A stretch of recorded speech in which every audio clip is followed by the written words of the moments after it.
context, and I know that our colleagues at the White House, FAA, DHS, FBI have all made this point. So over 1 million drones registered in the United States, and on any given day, approximately 8,500 drones are in flight.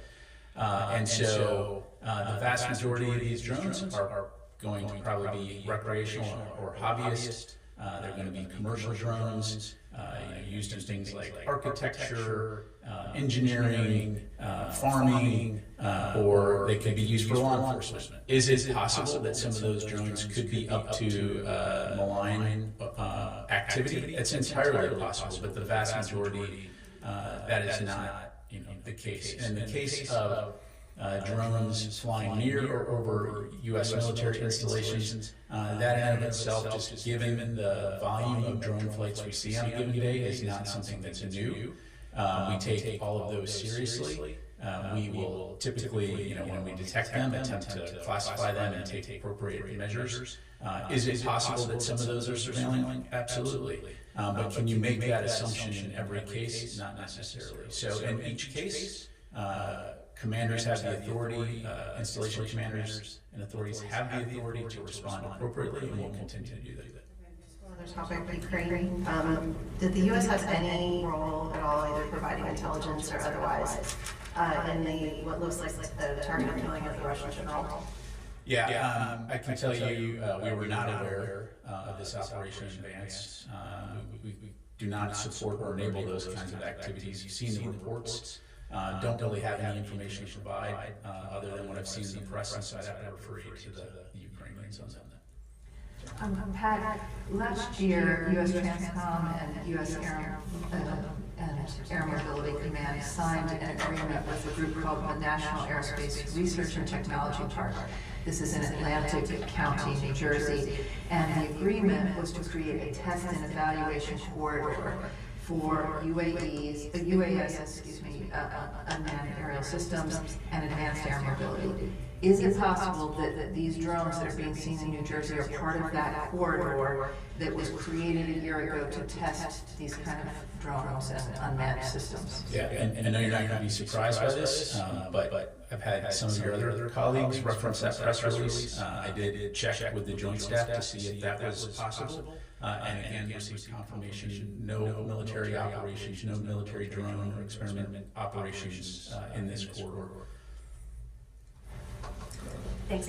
Going back to Russia, the general who was assassinated in Moscow, how significant is that? Do you think that's going to change Russia's calculus at all in the war with Ukraine? And what comments do you have on the accusations that he was responsible for the use of chemical weapons in Ukraine? I'd refer you to Russia to talk about the potential impact. Again, I won't speak for Ukraine. Clearly, this is a senior commander within the Russian military overseeing significant capabilities. But again, like I highlighted, we're aware of those reports, looking into them, but that's about all I'm going to have. So more. On drones for a second, what was the thinking behind sending additional detect and track systems to Picatinny Arsenal and Naval Weapons Station Earl? And are there other facilities that might get more of those systems in the future?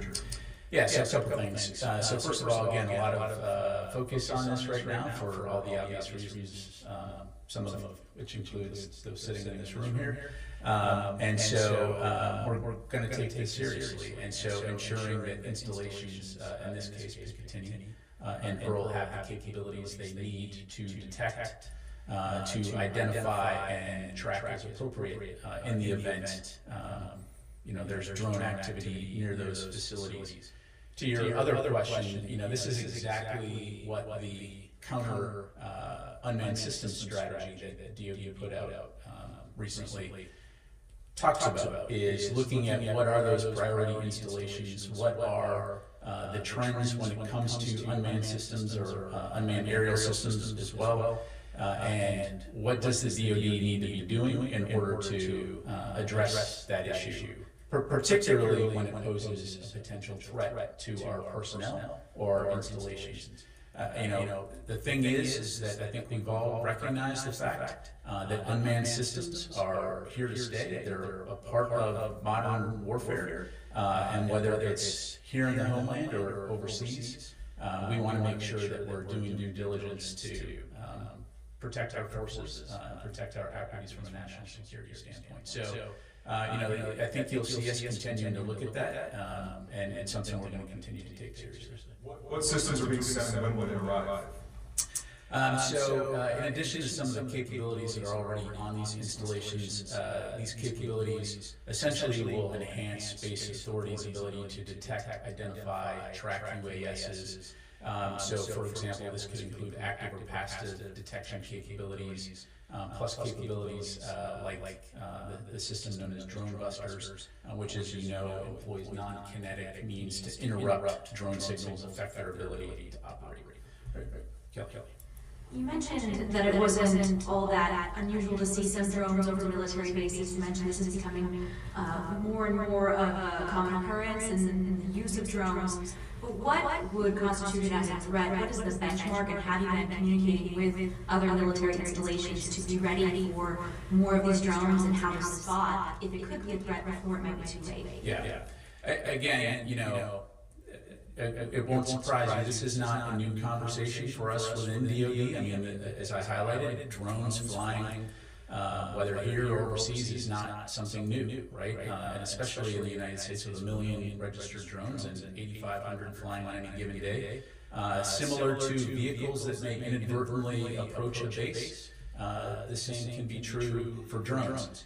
As to what constitutes a threat, that obviously has to be assessed on a case-by-case basis, depending on what the drone is doing, where it's going, and so I'm not going to provide a blanket definition, but again, the idea here is that by providing training capabilities, resources, commanders are able to assess and make those determinations. The other thing that I think is very important to remember is that when we're here in the homeland, the authorities that the U.S. military has to detect and track these kinds of things is much different than it would be if we were in a combat zone. In other words, the intelligence, surveillance, and reconnaissance capabilities that we can employ outside the United States are much different for very good reasons. We don't collect intelligence on American citizens. And so that, of course, appropriately requires us to work very closely with local, state, and federal authorities, law enforcement authorities, when necessary to address these threats. The White House administration did share a bit of their assessment of what these drones are, but we know lawmakers are being briefed on Capitol Hill, and members of the public, this isn't really sitting well with them. They aren't really kind of taking this explanation for those that really saw these drones with their own eyes. So what would you say to them? Well, again, I definitely don't want to minimize the significant interest and the concern that people have. But again, I think in the way that you now have this modern technology and the ability, you could go out of here right after this briefing and go and buy a drone, and you could fly it around your neighborhood, and as long as you're flying it appropriately and not in restricted airspace, there's nothing illegal about flying that drone. So again, just providing some perspective here, and I think the statement the joint statement that we put out highlighted that the assessment in terms of what these reported sightings could be in terms of a combination of lawful commercial drones, hobbyist drones, law enforcement drones, as well as manned fixed-wing aircraft. Again, don't want to minimize it, but I think it's important to understand too just the volume of drone activity that will likely only increase into the future, and the fact that it is legal to fly drones, and if they go into restricted airspace, of course, we'll take appropriate action. Just, why does it have to be a classified briefing if these are just hobbyist drones, they're not military drones? Why is it a classified briefing on the Capitol Hill? I'd have to refer you to Congress on that. Again, sharing as much information as we can here. I don't have the briefing in front of me, so I can't tell you specifically, what aspects are classified or not. I can assure you, though, that again, we are sharing as much information as we can based on what we know. Let me go to the other side of the room here. Chris. Thanks. I have two questions on drones. One, there's a particular interest perhaps by us, but also from the U.S. government regarding the drones in New Jersey. Does the Pentagon have any indications that those drones in New Jersey are somehow different in size, activity, etc., than the drones that have been spotted at Wright-Patterson Air Force Base, Hill Air Force Base, and other locations in the past few days? Chris, what I would tell you is we don't see a connection at this point between any of those activities.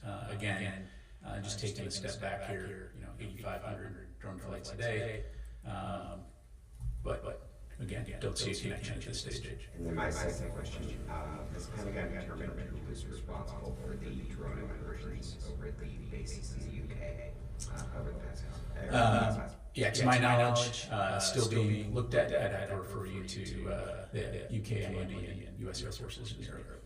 Jamie. Thank you, General. Two questions on South Korea and China. First question. On China's espionage using drone, China conducted indiscriminate espionage activities using drones on U.S. aircraft carriers and military facilities anchored in South Korea. What message do you want to send to China, which poses a security threat to many allies? What's the message to China? Look, Janie, I'm not going to get into any specific, operations overseas other than to say, we take force protection, operational security very seriously.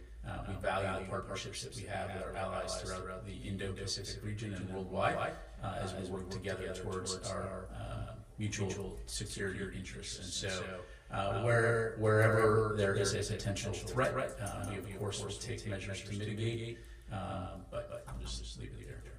On South Korea, the security vacuum is in chaos due to the president suspended his work, and the military leaders also as well as suspended. Is there any disruption in the U.S.-South Korea alliance? And who is the Secretary Austin current, dialogue partner? Yeah, so right up front, I would say, and you've heard Secretary Austin say this, the alliance between the United States and the ROK is ironclad. We continue to remain committed to peace and security of the Korean Peninsula, and our combined defense posture remains strong. I know that General Camera spoke with the acting Republic of Korea president on Sunday. He emphasized the strength of the alliance and reaffirmed commitment to pre-planned training and exercises. He also spoke with the acting Minister of Defense on Thursday on the same topic. So don't have anything to read out right now in terms of potential phone calls with Secretary Austin and the acting Defense Minister in the future, but certainly we'll keep you updated. Let me go to you. Thank you very much, General. The Turkish Defense Minister says Ankara had proposed to Washington that they can assign 3 commander brigades to help fight Daesh and also control prisoners where ISIS militants and their families are. Those are your biggest concerns right now, especially after the fall of the Assad regime. So this is your NATO ally saying that surely if there was such a partnership between the US and Turkey, these are the 2 largest militaries within their lines. Why not just team up? Is it just lack of trust? You just don't believe them, or you like to specifically work with the SDF? Yeah, thanks for this question. As you highlight, Turkey is a very valued NATO ally, and we continue to keep lines of communication open as it relates to the situation in Syria, as it relates to regional security interests like ISIS. I don't have anything to announce in terms of any changes in U.S. force posture or how we're approaching the defeat ISIS mission, but I'm confident that we'll continue to keep having those conversations with Turkey and other regional partners on this issue. One follow-up, please. The Turkish Foreign Minister just on the same day said that the YPG support SDF will either dissolve itself or be destroyed in Syria. Is the United States going to militarily step in? I asked this question before because Turkey stresses it very clearly that they're going to be destroyed.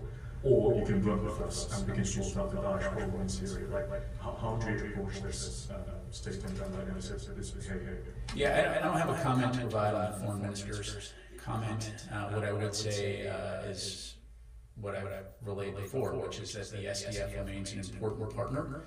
I think it's important to remember what Daesh or ISIS is capable of, as we've seen in the past, and we all have a vested interest in ensuring that they cannot resurge. And so I know, again, we're speaking with our Turkish counterparts and others in the region as it relates to the challenges associated with ISIS, as well as the SDF and the continued important role they play in preventing a resurgence of ISIS. And so we'll continue to have those conversations, and I'll just leave it there. Let me get to a couple other folks here real quick. Let me go to Jeff Shogel, Task and Purpose. Thank you. Have any of the drone sightings been accompanied with sightings of a large rectangular black object, sometimes called a monolith, often accompanied by also Structure Tuzla by Richard Strauss? Yeah, thanks, Jeff. I would probably have to think back to the words of a very wise prophet, Obi-Wan Kenobi, who said, "These aren't the drones you're looking for." But beyond that, I'll just have to move along. Okay, let me go to Howard Altman, Warzone. Thanks. Well, after the Spartan time, I had two questions, one on the drones and one on Syria. I know you told Chris that these are not seeing connections, but in terms of visual or sensor data that is of the drones that have been seen over U.S. bases, both cone and snow cones, what similarities are you seeing in visual and sensor data? My question on Syria is, Muslim Abdi, the head of SDF, is proposing a proposal to establish a demilitarized zone in Kobani with the redistribution of security forces under American supervision and presence. Is the U.S. familiar with this? Does the U.S. have any ability to have additional forces or additional presence in that region? Thanks. Thanks, Howard. On your first question, I'm not going to have any information to provide in terms of sensor data, other than, again, as I highlighted earlier, we are employing a variety of both passive and active sensors in order to detect, as it pertains to DoD installations. And of course, we're not the only ones in this business when it comes to U.S. civil airspace. I'd certainly refer you to DHS and FAA on that front. As far as Kobani goes, and the ceasefire discussions between groups that are there, and the SDF and others, that's something that we're obviously monitoring closely. As I highlighted to your colleague, I think we all have a vested interest in ensuring that groups in the region capitalize on the situation here to enable the people of Syria to be able to have a better life than they did under the Assad regime. But as it relates to the U.S. force presence in Syria, it is focused on the defeat ISIS mission. And so that continues to be our focus. And I'll just leave it there. We come back into the room. No. You can specify where the strikes took place yesterday in Syria. What I can tell you, is you're talking about the counter-ISIS defeat ISIS strikes. Yes, those were in the Dia Desert. What I'm tracking is it was 4 separate locations, and CENTCOM assesses that 12 ISIS members were killed. Thank you. John. Thank you, General. North Syria again. We know that you are actively involved in negotiations between the Syrian Free Syrian Army and the SDF, especially in the area of Manbij. But other than that, in the south, in cities like Raqqa and Deir ez-Zor, there are a lot of protests against the SDF. And especially the Arab population in this area, they claim that the SDF was collaborating with the Assad regime, and they see them as complicit, and after the fall of the regime, they want them out of their neighborhood. What do you say about these kind of requests from the local Syrians in those areas, and do you think that will create a possible threat for U.S. forces? Well, as I'm sure you appreciate, I'm not going to delve into domestic Syrian politics other than to say, again, we recognize the situation right now in Syria is fragile, particularly as it relates to the post-Assad regime. U.S. forces have been working closely with the SDF for years now on the Defeat ISIS mission, and that continues to be our focus. I won't speak for the SDF or what the local population may or may not be saying, other than, again, I think we all have a vested interest in ensuring that ISIS is not allowed to regroup and research and return to the kinds of activities that we saw previously. Got time for just a couple more. The leadership of the Assad regime, most of them were criminals involved in slaughtering their own people, and very possibly in the future there will be courts against these names. We know Bashar al-Assad flew right away to Moscow, but the rest of his team, do you have any idea how did they get out of the country, or do you follow any intelligence about like personalities like Mahmoud Assad's brother? Yeah, I don't have anything to provide from the podium here. Let me go to the mic. Thank you, John. One question on Syria. Since last week, the Turkish Syrian National Army militants are rising around the controlled areas of SDF. Are you engaging with Turkey on this, and do you think the Turkish incursion into northeast of Syria is imminent? Again, I won't speak for Turkey in terms of what they may or may not do. And then I'm sorry, the first part of your question, negotiating with who? Yeah, like the Turkish backed forces in around Kobani, amazing around Kobani to invade Kobani. Are you engaging with Turkey on this? Again, I think I kind of already addressed this. Broadly speaking, the U.S. is communicating with Turkey about the situation in Syria at large and keeping lines of communication as it relates to the post-Assad regime, trying to ensure that the people of Syria are able to experience security and stability. But from a U.S. military standpoint, our focus in Syria continues to be on the enduring defeat of ISIS. Okay. Let me get to Jim, and I'll come to you, and then we'll close it out. Jim. General, just to Syria again, given all the unrest, are the and the counter-ISIS mission there, are the U.S. forces able to pursue that mission, and is the force protection measures, given the unrest, adequate for what's happening now?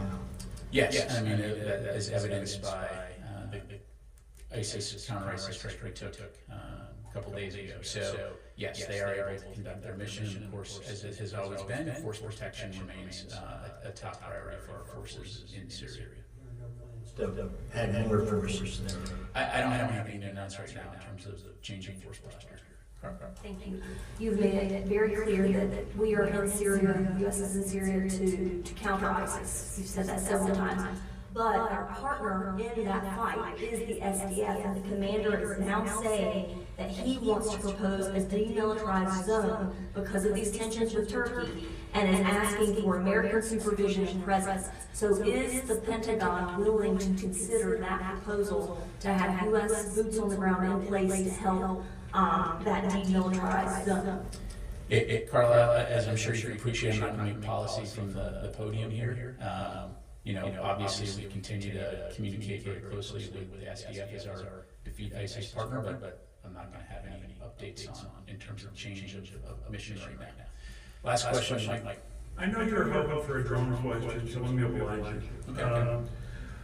You say that they're deciding, why do most of the sightings seem to be around New Jersey? I mean, it's a large state and all, but what is so special about New Jersey that it's getting most attention from this? I've never seen drones here. I've never seen them flying around from India. And second question, drone-related question. I know we are building on you're developing the military's ability to detect drones. Are you also working on their ability to defeat drones in the area? Yeah, absolutely. To answer the last question, and I would encourage you to go take a look at the Counter-unmanned strategy that we put out. just last week that talks about the approach that we're going to take. And that includes the ability to defeat drones both kinetically and non-kinetically. And so, again, looking at places like Ukraine, we've seen the impact that drones can have on the battlefield, and so it's something that the department's taking very seriously. As for your question in terms of the preponderance of sightings, reported sightings in the New Jersey Northeast corridor, I can't answer that question, Mike. Again, personal experience, I have seen drones in DC. I've seen drones, personal drones flying around. And as I've mentioned from this podium before, one of my close relatives is a private drone operator. And I'm sure some of that person's neighbors have often wondered, what that drone is doing. So, without taking a holistic snapshot of every single privately operated drone across the United States, some of which can be that big, some of which can be that big, it's hard to know specifically, why at this point in time, and again, as was highlighted in the joint statement, the current assessment explains what we think most of those are, to include piloted manned aircraft. The last thing I would say on, again, completely understand the concerns, completely, will reinforce we're taking this seriously.